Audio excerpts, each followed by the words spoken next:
Welcome to Haystacks in Hell, an Ex-Adventist podcast where we tell stories about growing up Seventh-day Adventist, leaving faith behind, and building new, fulfilling lives.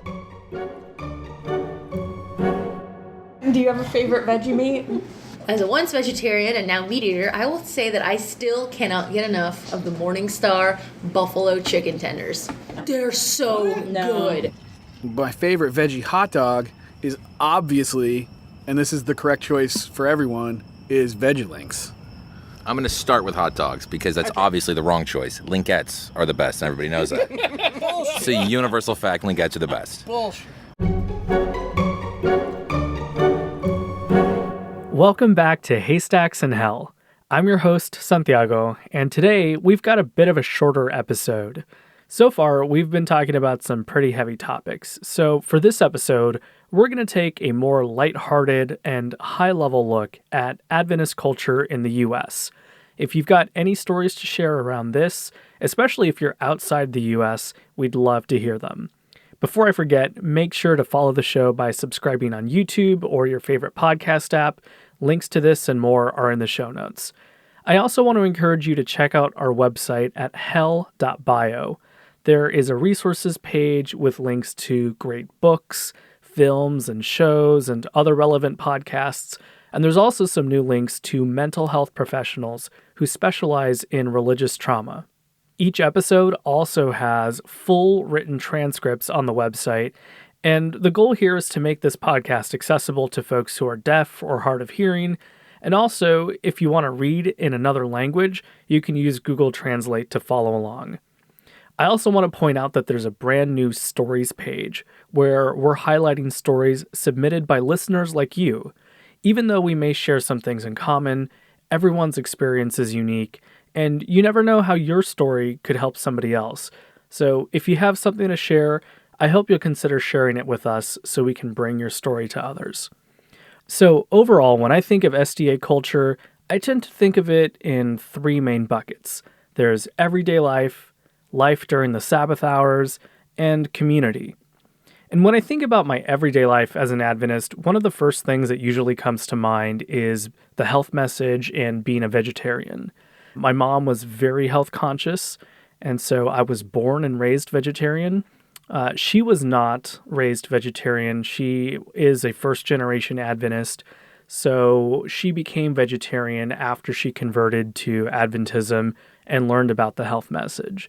My dad was also a first-generation Adventist, and he converted later on, so he had to get used to going from being a meat eater to being a vegetarian.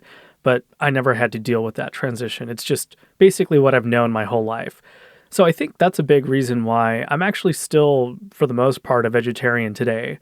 I've definitely had some meat while eating out and while traveling for the experience. And to be honest, I've really enjoyed some of the meals I've had. But my default is still being a vegetarian, I think, just because it's really all I've known and it's what comes most naturally to me. I know not everyone likes veggie meat, but many ex-Adventists still do, and I'm one of them. So at the end of this episode, you're going to hear some pretty strong preferences and differences in opinion around which veggie hot dog is the best. It's been a minute since I've had a veggie hot dog, but I'd probably go with Big Frank's because I think that's usually what I've had. Anyway, before I leave this topic, I have to say that I am very disappointed with Morningstar for changing the original Griller's recipe.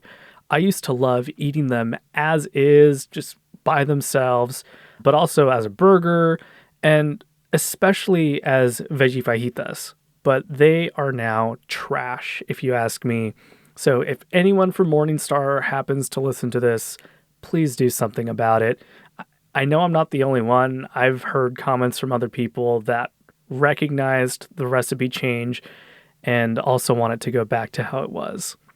So anyway, another thing I can think of is not drinking coffee or caffeine in general. This was one point of contention that my mom had and still has to some degree with my dad. He grew up drinking coffee, and that is something he hasn't been able to shake. I'm kind of 50-50. I'll have coffee every now and then, but it's absolutely not a habit for me. Still not something that I do regularly. Obviously, no alcohol as a kid or even as a young adult, not until I left the church. It's kind of like with coffee. I do enjoy some drinks here and there, but I'm still not very familiar with all of the different options that are out there. And I've only gone blackout once. One of these days, I'll tell that story. Another thing I can think of is no dancing. And this is one that I'm very disappointed about. I didn't really care about it growing up. It was nothing that really appealed to me. And I think a big part of that was because I recognized that I didn't know how to do it and probably would have felt awkward trying to do it. But it's very disappointing to me, especially having a Latina mom who did grow up dancing and who participated in some really beautiful cultural dances as a teenager. So one of these days, I'm going to start taking lessons and I'll eventually get confident to go out there on the dance floor. Another big one that I know many Adventists have grown up with is not going to the movies. The first time I ever went to a movie theater, I think I was in middle school, and I actually kind of lied about what I was going to do. This was one of my more, I guess you could say, rebellious phases in life before I went back to being very conservative and very committed. And this was with a more liberal Adventist, but it was definitely not something that I did often, and it's not really something I do today, especially with streaming. I don't know, I don't really feel like going out to the theater that often. Another big one is no jewelry. Later in this episode, you're going to hear Abby, Amy, and Alex talk about their parents having engagement watches instead of engagement rings. And this is something that my parents also did. I don't know about you and your parents and your family, but in my case, definitely no jewelry of any kind. My mother grew up Catholic, so she did have her ears pierced as a girl, but any sort of jewelry was definitely frowned upon in our household, and I would say probably in our church as well. It's not something I really noticed that often. Since then, my brother and I have developed a healthy appreciation for jewelry. I've got a couple necklaces and a couple rings I'll wear here and there.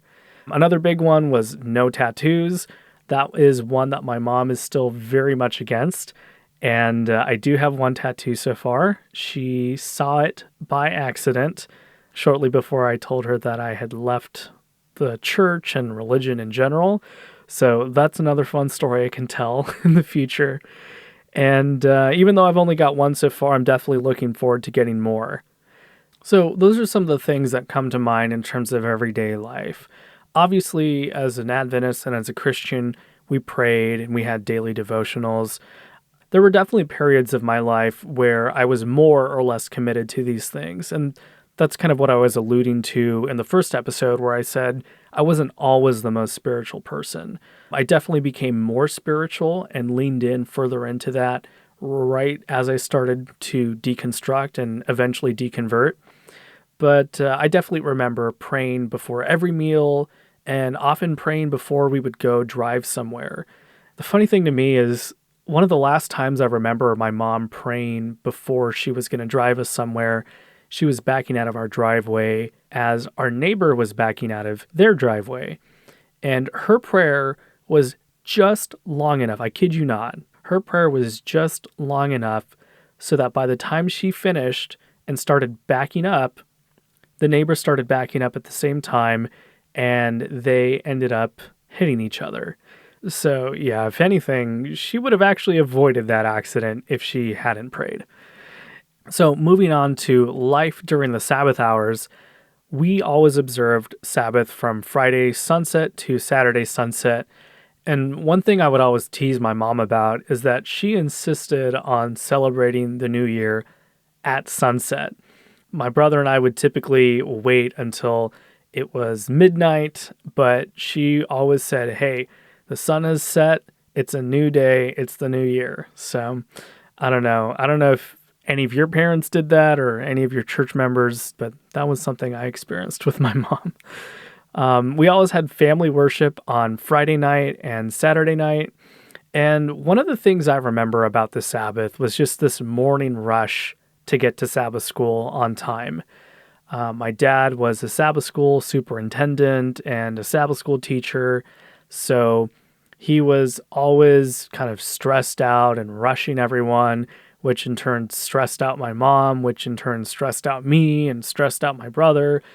I remember hearing on the radio a more mainstream Christian preacher talking about this idea of the Sabbath and Adventists specifically. And he said, Sabbath is supposed to be a day of rest, but for many people, it's actually not a day of rest. And it kind of resonated with that when I heard it, because it's true for many of us, especially if we had volunteer roles within the church, Sabbath was anything but rest, at least for that morning time and throughout the church service. And then usually it did become literal rest where my parents would be napping. And sometimes I would even be tired enough that I would also take a nap in the afternoon. So yeah, that's something I definitely don't miss. I love sleeping in now, and I wouldn't trade that in for the world. Obviously, on Sabbath, we wouldn't buy things. There was no sports, no TV. One thing I noticed that was a little bit different between me and maybe some more liberal Adventists was this idea of not eating out on the Sabbath as well. I had a more liberal Adventist friend who talked about going to restaurants with their family after church. And my mind was blown when I heard that, because I was like, wait, you're doing business on Sabbath? You're having other people work for you? And of course, the funny thing is if you've ever been to an Adventist campground or Adventist school, obviously there's jobs that have to be done around the clock, and people still got to eat on Sabbath morning and for lunch and dinner. Even within Adventist institutions, there were people buying and working on Sabbath. I was kind of sheltered from that. So it was an interesting thing for me to see how some Adventists had a little bit more of a different view on that. For that reason, we'd usually have lunch at home. Sometimes we'd stay for potluck, but I've noticed over the years that my family is kind of introverted, so we didn't always stay. And that leads me into talking a little bit about community and this idea of a church family. My church was a pretty multicultural church because it's on the West Coast and because we were in a somewhat larger city. And so I definitely appreciated that about growing up in that church. But for me, the idea of church family was kind of always a bit superficial. Even to this day, I only have one person at my old church that I would consider a true friend and that I'm still in touch with and knows about my deconversion. But despite that, I would definitely say that my church was very friendly. I remember as a teenager going to movie night and game night at different people's houses. We would usually get invited to people's homes for that or for lunch after Sabbath. And we would also invite people to our home sometimes. One time in particular that stands out is there were some visitors to our church that came from another state, and because they were new in town, they didn't know anybody, they didn't have anywhere to go, we invited them over for lunch, and they stayed for hours. I was playing video games after sunset with their son, and we became pretty good friends, and at one point, I even traveled and spent part of the summer at their home. So I just remember them being very friendly, very hospitable people. And that's one of the things I appreciate about Adventism and this concept of community. There are some pretty close friendships that you're able to make, and assuming that there's more there than just your common religious beliefs and worldview, those are some friendships that you'll carry for life. But I've got to say that I've also been able to find that outside of the church. My best friend and his family are very hospitable. I've stayed over at their place multiple times, and I've felt just as welcome, if not even more welcome, by them than some of the people that I met in church. So it definitely exists. It may not be as common, or you may not find it as often, but it definitely is out there. And one of the things you'll hear in a bit in Abby and Amy's episode is that there is a flip side to that, right? If you're ostracized and if you're kicked out of the community, all of that warmth and friendship that was there is then suddenly taken away from you. So hopefully going forward, we're all able to make friendships and connections that aren't like that. The last thing I'll say about community is one aspect that's pretty near and dear to my heart still, and that is Pathfinders. I know not everyone had a good experience within Pathfinders, but I personally had a very positive experience. Some of my favorite memories from my time in the Adventist church were the weekend trips, local camporees, and even Oshkosh. I've been to Oshkosh, I want to say at least twice, and those were all overwhelmingly positive experiences. Again, I want to recognize that not everyone had a positive experience, and some people may have even been hurt during their time in Pathfinders. But for me, it was definitely a time of growth, and it gave me an opportunity to connect with people outside of my local church. One of the things that kind of bothered me a little bit here and there was recognizing that the number of youth in my old church was pretty small. So the opportunity to make friends was just not as big as it might be in larger churches or cities that had a bigger population of Adventists. So I just remember always getting really excited when I had a chance to go and meet people from other parts of the state and other parts of the country, and, during Oshkosh, even other parts of the world. I remember seeing people running around with flags from all these different countries, and it really made it feel like you were part of this big global movement. And if I'm being honest, that is something that I still think is at its core a nice idea if you're able to separate that from all of the harm that has been done by the Adventist Church and continues to be done by the Adventist Church. So those are just a couple of my thoughts on Adventist culture. I know this is very high level. We'll definitely dive in deeper to some of these topics later on. And again, this is a limited perspective.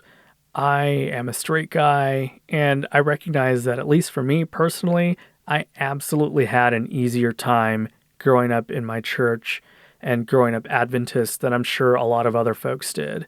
So just as a quick reminder, I want to give you an opportunity that if you've had a different experience or just any story you want to share in general, I'd love to hear it. I'd love to amplify your voice and your experience. So you can see the show notes or the website to submit a written story. You can see the phone number on the website or show notes if you want to leave a voicemail. And you can also send me a written DM or a voice message on Instagram. On that note, I'm going to turn it over to Abby and Amy's episode so you can hear their experiences and perspectives on Adventist culture. Hi, this is Abby. And this is Amy. And I'm Alex. And you're listening to the Seventh-day Atheist podcast. This is our third episode, and it is August 11. It's April 11. It's April 11. It's April 13. It's a month that begins with an A. I was going to say, you guys are both wrong. We're way off. I'm tired. I'm about to leave for a trip. We have Alex here with us this week, who is Amy's husband. I think I'm allowed to say that. I thought we were going to keep it more anonymous than that. Oh, Can I just be a sorry. strange guy? Okay. We'll put a dot over your face. Okay. We'll just have a beep every time we say your name. This is beep. So today, this will be a little bit shorter episode, but we want to talk to those of you who may be listening to our podcast who maybe were not raised Adventist. Maybe you're coming from some other fundamentalist faith, like, say, Jehovah's Witness or Mormonism, and you don't know what we mean by Adventist lifestyle. Sometimes I have been known to say I'm a cultural Adventist, the same way some people are cultural Jews, but I don't believe it anymore, but I still have some instincts that were like hardwired into me at a young age. So we were going to talk about what that means. Yeah. I think that, especially when I was younger and I was an Adventist, a lot of times when you told someone you were an Adventist, they would say, oh, you guys are all vegetarian, right? Or, there would sort of be a conception of... It's confusing. Yeah. You're like, well, if it chews the cud and has the split hoof... You're allowed to eat meat, but some people are going to kind of treat you like you are not quite as You're not as holy. pure and holy as if you did not eat meat. But you can be part of the club. It's sort of like first class versus economy class. Wow. I never thought about it like that. I knew Adventists who were really militant about it and like acted like you weren't a real Adventist if you ate meat. Or My parents very much were, my mom more than my dad. He actually now probably, I think, he eats meat. My mom was very much like, you can eat meat if you really want to, but don't get used to it because they're not going to have that in heaven. Yes. And my mom, at the end of time, the animals will be really diseased. And so you shouldn't get a Really? taste for this because in the end times. Wow, that's getting a little Wow, bit we are weird. going to have an end of times episode In at the some end point. times, we will have lots of Worthington available. And But so- we won't have. A lot of Morningstar Farms in the end times. A lot of Adventists are vegetarian, but the thing that is actually a rule is similar to It's the kosher. dietary restrictions Yeah. that, Well, the Adventists- that Jews follow. One of the fundamental beliefs of Adventism is a health message, right? So it's based on Yes. healthy living, Yes. temperance, no smoking, no drinking, Yeah. no... We went through phases where caffeine was not allowed. Caffeine. Mustard was one that we weren't allowed to have Yes, when I was mustard, very young. vinegar. Anything So strong, yeah. yeah, so the dietary restrictions are meat and specifically no biblically unclean meats, just like if you were a Jew, like from Leviticus 20, I think it is. And then you're not supposed to drink caffeine, you're not supposed to drink alcohol, you're not supposed to smoke. And then, like, if you want to get really picky, Ellen White does say that cheese is not a food fit for human consumption. Really? I didn't You know wouldn't that. know that in the we went through cafeteria. phases where we weren't allowed to eat cheese. I've eaten pizza with no cheese on it. There you go. Was it any dairy? Yeah, dairy went through phases. We live near the fire department. Let's see, the other weird ones that people don't think about are vinegar. So mustard has vinegar in it, so we're not supposed to I get thought it was that. specifically something with mustard because I remember... Maybe it is. Pepper is another one. It's Was supposed to be pepper hard on one your too? stomach. But, like, these are things that I don't want to give the listener the impression that all Adventists follow these rules. It is a hierarchical thing. You don't get kicked out of the church for breaking dietary rules. If you eat an unclean meat, people will definitely look down on you and kind of treat you like you're not really an specifically a Adventist. sin. It's not a sin to eat. Yes, that is other treated as a stuff. sin. All these other things are sort of gradations. So I never had caffeine until I was 21 and in the mission field and Wow. was exposed to tea in Taiwan because I was a missionary and couldn't say no without being rude. And it was lovely and delicious. And so Well, to be fair, Then I started it wasn't the drinking caffeine that was delicious. It That's was. specifically the it flavor of the tea. was. And it's pearl milk tea with a little eyeballs in it, little tapioca snot balls. Oh, it's so And a little good. caffeine garnish. Yeah, it's wonderful. I like caffeine. I do drink now, but I'm not very good at it, as I think these two can Sure. testify. Yeah, so it's an overarching health Yeah. message, not necessarily like I think a lot of people that I knew thought that the church was super legalistic, like super like saved by works alone Yeah. kind of ideology, which that wasn't the case. We To had be a lot fair, of rules, you but were supposed to drink a lot of water. You're supposed Yeah. to get enough sleep. You're supposed to get, there's all these other things that I mean. It really is healthy not to smoke. It really is healthy not to be an alcoholic. Like it's not. well, there's all these studies that say that Adventists live longer than there are. the other There segments are. of the population Absolutely. that are legit because Yeah. of the health Uh-huh. message of the church. Yeah. And, Yeah. but to be fair, I think the ones they're testing aren't the ones that are eating all of the 100% carbohydrate diet. the ones that aren't Or that specifically you're- eating canned veggie. All the Worthington, yeah, the Worthington high sodium products. The MSG in a can. The MSG in a can. The soy, whatever, the Morningstar Farm, McKay's seasoning. McKay's seasoning. General Washington's broth. Oh my god. If you're a regular person out there, you probably know some weird person that cooks vegan or vegetarian with special ingredients they have to go find in a strange store. All of us grew up around that stuff all the time. Like that Yeah. was like It was a normal It food. was very, very Yeah. normal, and those foods were very normal. I never had meat until I was in my mid-20s. I was drinking caffeine before I had meat. So when I first tasted chicken, I was like, oh, the texture of this is all wrong. This tastes nothing like chickens. Oh my god. Like it sticks to my teeth, weird, and still like veggie meat is what is like the normal thing to me, and meat Totally. is sort of the exotic, odd thing. I don't we disagree with went that. back I and find that forth. too. My parents ate meat when I was very small, and my dad always did, but when I was really young, my parents ate meat, and my dad always drank coffee and, all that stuff. Yeah. But again, we've already discussed that he was going to hell. And that, when I actually became a vegetarian, my brother and I did when we were probably like 6 or 8 years old, because we started raising cows. So we actually became vegetarian not through Adventism, but through being appalled at the idea of killing our pet cows. Which is completely reasonable. And to be fair, like I've read a lot of Ellen White, and she actually does address the animal cruelty issue. I have never heard an actual Adventist cite that. They It's always talk not about usually health. a thing. It sometimes but she does. She actually does say there won't be any killing for food in heaven, but not so much it is cruel to kill and eat an animal here on earth. Yeah. But then, of course, like as a teenager, They I don't have started. souls. Why would we care? We started eating meat again when I was a teenager, and then I eventually became a vegetarian again after I left Adventism.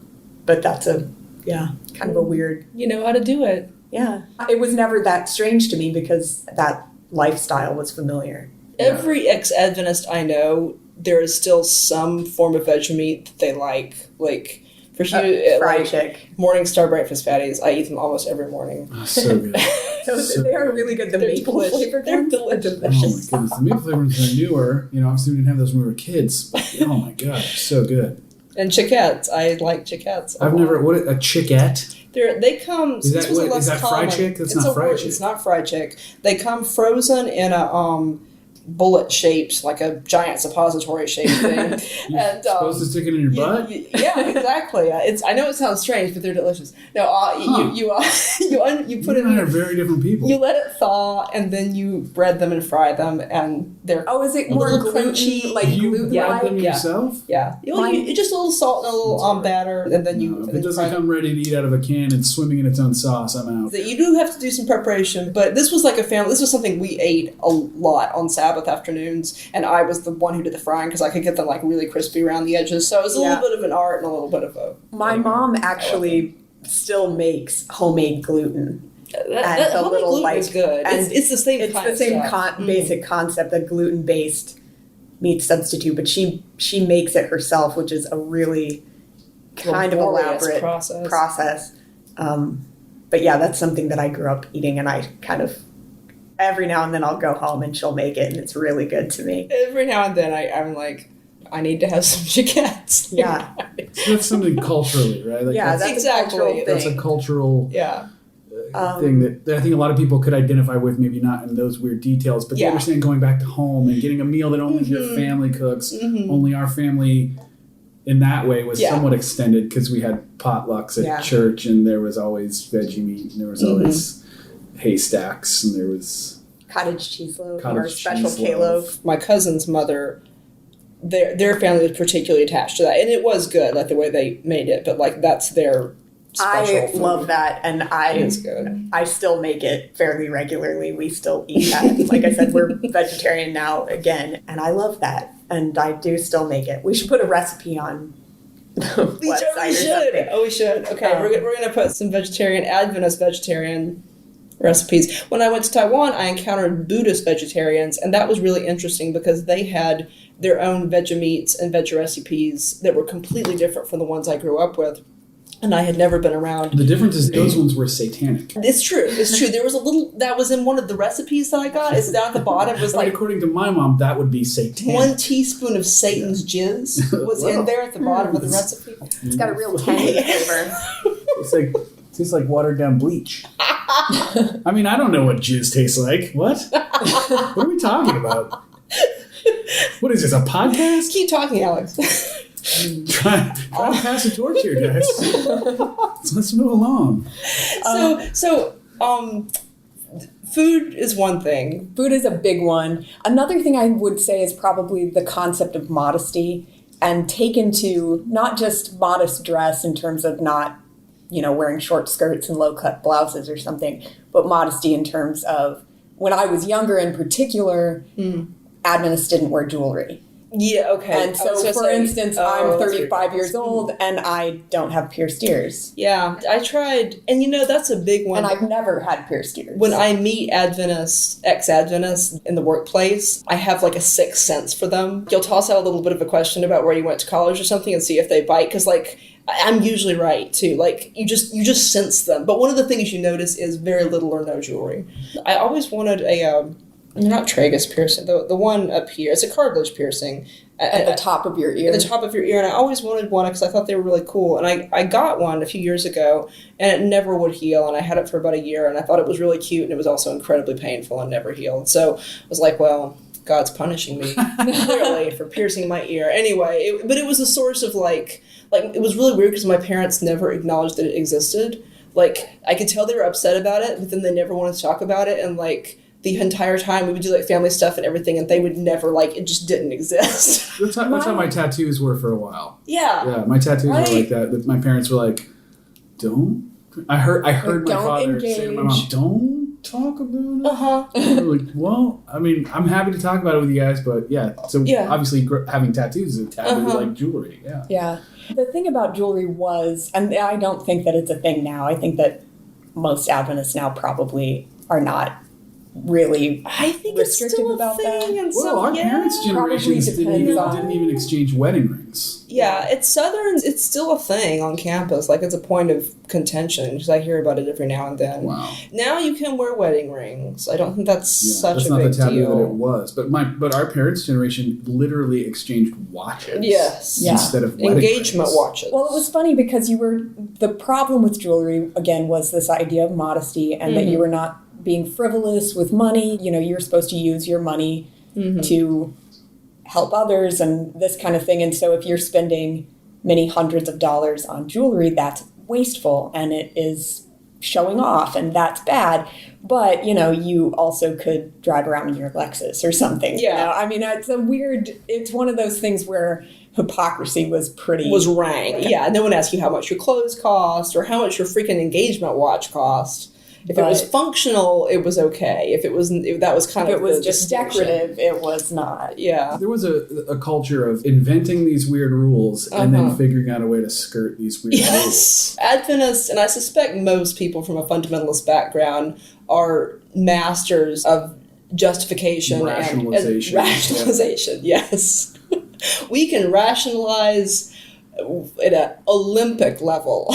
Yeah. It's really pretty spectacular. Well, okay, so we talked about some of the kind of weird cultural Sabbath, things. What were the good cultural things that I think that we took away from that religion that are culturally part of us but that aren't so negative? To me, a thing that I still sort of cling to a little bit is I am a huge proponent of the idea of a day of rest. Mm-hmm. And so obviously I don't follow all of the keeping the Sabbath rules, which we'll definitely have to talk about in more detail. That's its own episode. But I really love the concept of a day that is devoted to not working around the house, not, even not the sort of typical day-to-day entertainment of watching TV or something, but that you really set aside to be with your family. To be bored on a massive Well, not to be bored, but to be, because obviously I don't do things that are boring to me. I know. But I agree. I have a very hard time doing that without the sin imperative, and I agree. It's good for you if you can make yourself do it. But yeah, a day, we still pretty much on Saturdays, so hard.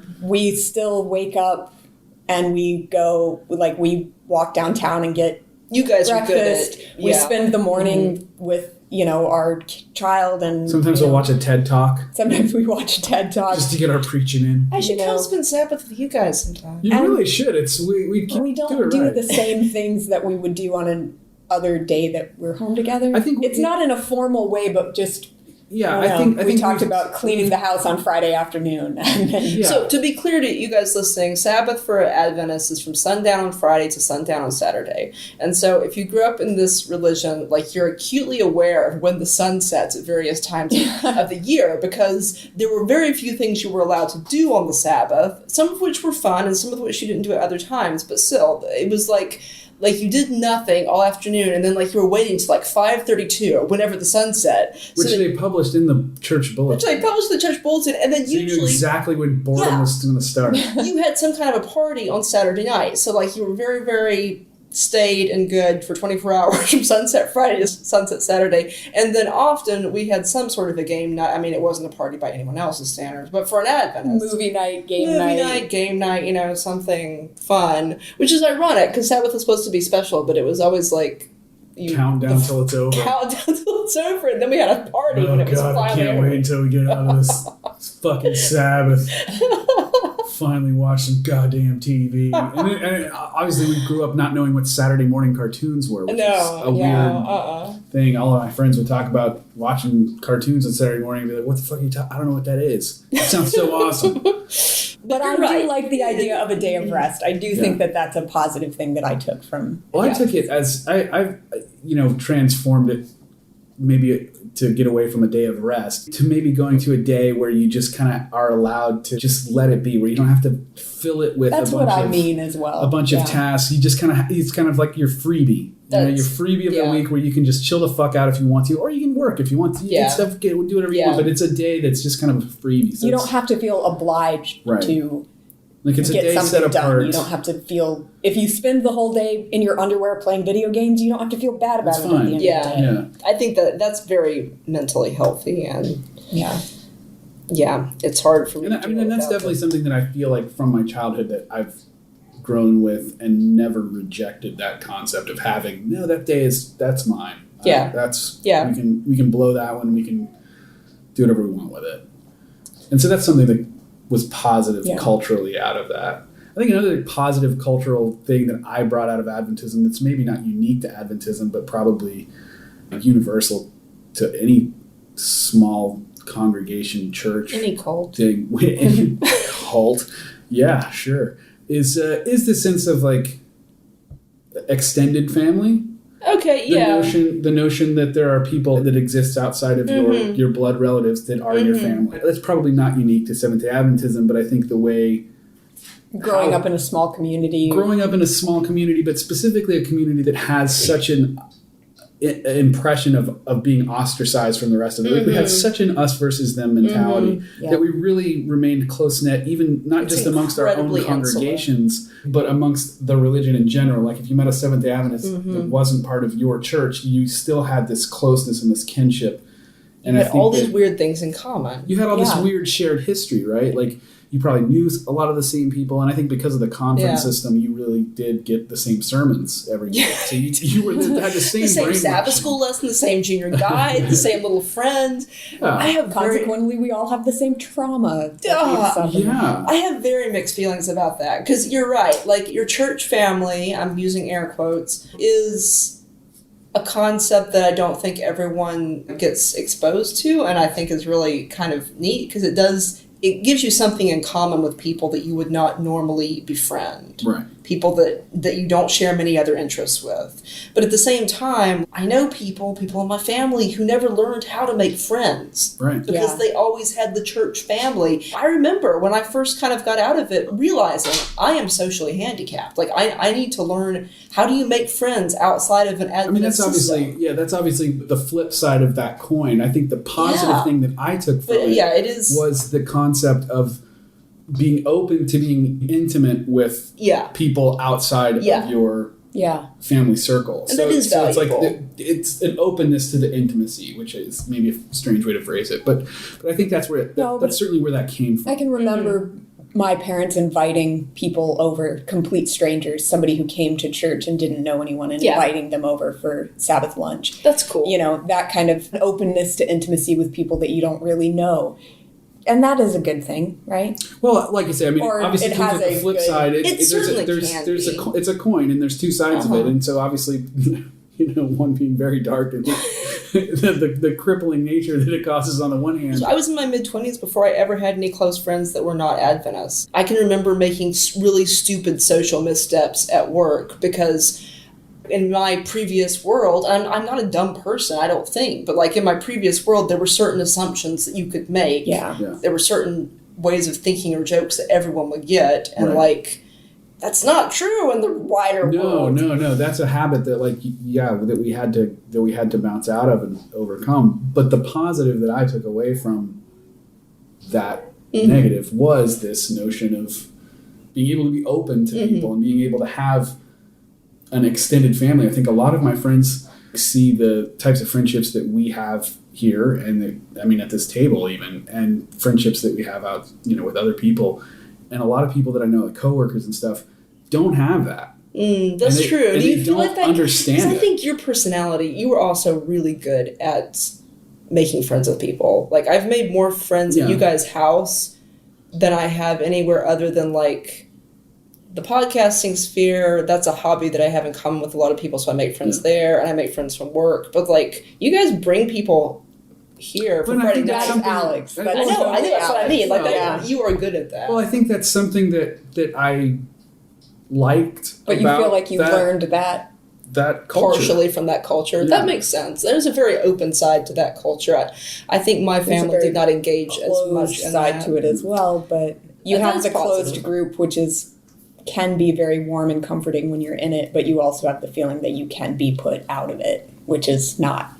Right. I mean, like I said, there's obviously some serious negative issues about that. But if we're talking about the good things culturally that I think came from that upbringing, I think that has to be mentioned.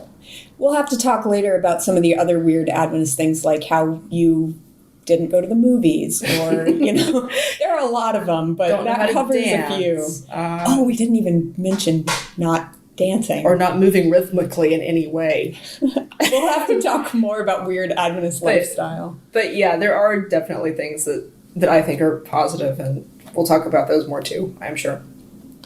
And you'll see Alex again. Yeah. Whenever you guys want me around. Okay, we'll talk more later. Goodbye. Do you have a favorite veggie meat? I actually like chickettes. I actually bought some a couple days ago.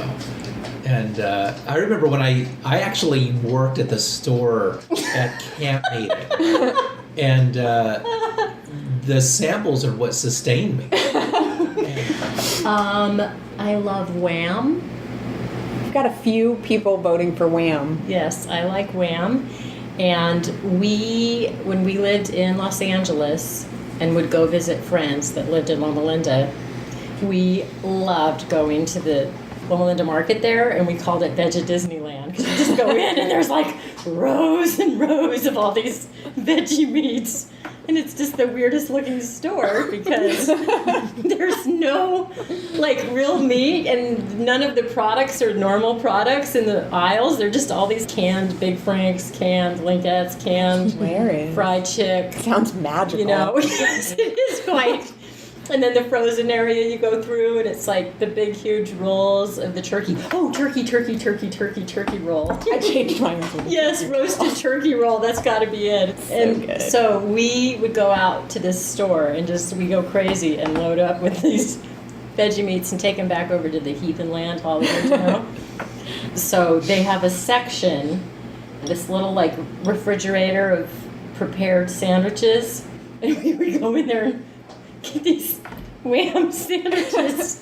And it's so embarrassing to say the name to anybody that doesn't know. I'm gonna have a Wham sandwich. That sounds like a George Michael dance off. And it's so funny because, I had never given Sounds this like an any 80s thought. fantasy. Yes. I'm going to be the filling in a Wham sandwich. I'm gonna have a Wham sandwich. As a once vegetarian and now meat eater, I will say that I still cannot get enough of the Morningstar buffalo chicken tenders. I've never had them. They're so good. No, I hate them. I love them. Also, the Morningstar breakfast patties, the little round breakfast ones, those are really, really good. And then if you're trying to make anything with like a meat type dish like meatloaf or any of that stuff, a combination of both the Morningstar veggie crumbles and the Mexican store's texturized vegetable protein is the perfect combination. That's good advice. You can only get it at the Mexican restaurants, the market little, or whatever. the little Mexican Dried markets. protein. It's so good. Yeah, the dried protein. It's awesome. And then you soak it in water with whatever spices you're gonna cook Remember doing that as a kid. with. Yeah. They call it TVP. Yeah. TVP. Yep. So like you mix that with the Morningstar stuff because that stuff's expensive, and then you can make like meatloaf. Store-bought or homemade? Either one. My favorite homemade is a Connie burger, and my favorite store-bought is Wham on a huge log. Follow-up question. What is your favorite veggie hot dog? I just want to stick a Big Frank in my mouth. Yeah, my favorite store-bought veggie meat is fried chick. I'll take it right out of the can. I'll take it in a dish. My favorite veggie hot dog is obviously, and this is the correct choice for everyone, is Veggie Links. I'm going to start with hot dogs because that's obviously the wrong choice. Linkettes are the best, and everybody knows that. It's a universal fact. Linkettes are the best. Bullshit. My favorite veggie meat would be fried chick wrapped in Wham with a skewer going through it into a breakfast patty. Then you put on top of that breakfast links on a bed of stripples. That would be my favorite. Top with a little fried chick gravy. Sure. I mean, the fried chick's already there, so that would be my single favorite vegetarian meat. And homemade is disgusting. I disagree with homemade being disgusting. My own special K-loaf is my favorite veggie meat. Oh, yeah. That's also, the best. There's a griller there somehow. Don't leave that out. A griller's part of that equation. I think I eat grillers more frequently than any other veggie meat, but I think my favorite is probably a tie between fried chick and the turkey log. I love the turkey log. I like eating the turkey log or the Wham log. What's your favorite veggie meat? Swiss steak. Although it's just so expensive. I don't get it often. Good choice. You know what? The Swiss steak are really good, but I've never liked their texture as well as the fried chick texture.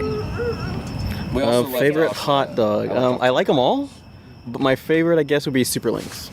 Super Links? Why wouldn't it just be Linkettes? Super Links are different. He's just trying to be difficult. Different texture, different color. Yeah. They're all different. They're like the Big Franks of veggie hot dogs. Except they're small, right? They are basically like a Big Frank, but they're skinny. No, Super Links are as big as Big Franks. But honestly, for They're just not as floppy. delightful joy eating, there is nothing better than a breakfast patty. Nobody said leanies. Breakfast patties are the Nobody said leanies. For like taste, quality, and deliciousness, and how much happiness they give me. Breakfast patties are the winner. Breakfast links are right there with them. They are the same thing, but breakfast patties are the be all Crushed end all. up breakfast patties and amazing. Southern gravy. Let me tell you something. Hang on, real quick. If we're super recording, I eat pork like I love real meat. I love all kinds of real meat. And I love sausage. It's so good. But guess what? Breakfast patties are superior to sausage. It tastes better than sausage. And I love sausage. Except for chorizo. That's an exception. Have you had the maple flavored breakfast patties? Accidentally bought them last week. And they're delicious. they're delicious, but I would rather have original with maple syrup. Fair enough. I want original, always original. No, I've had them years ago. They were better now. Years ago, they were bad when they first came out. I swear they changed the recipe. I accidentally bought them literally last week. Okay, speaking I of love changing the maple recipe, flavored one. Today's fried chick is not the fried chick of my youth, and it is not as good. Tastes the same when I No, it is not as good. It's not the same. It's a little Lingette's denser. recipes changed. It's way denser. What is your favorite veggie meat? Like the turkey log things that you put on sandwiches. I love that too. It tastes so good. Do you have a favorite veggie meat? Grillers or fried chick or... Grillers. You like just the regular grillers the best? Yes. You like the chick patties? Okay. Have you guys had different kinds of veggie hot dogs before? Like Veggie Links, Big Franks, I've the had- frozen kind. I've had Veggie Links and Big Franks. What's your favorite kind of veggie hot dog? Veggie Links.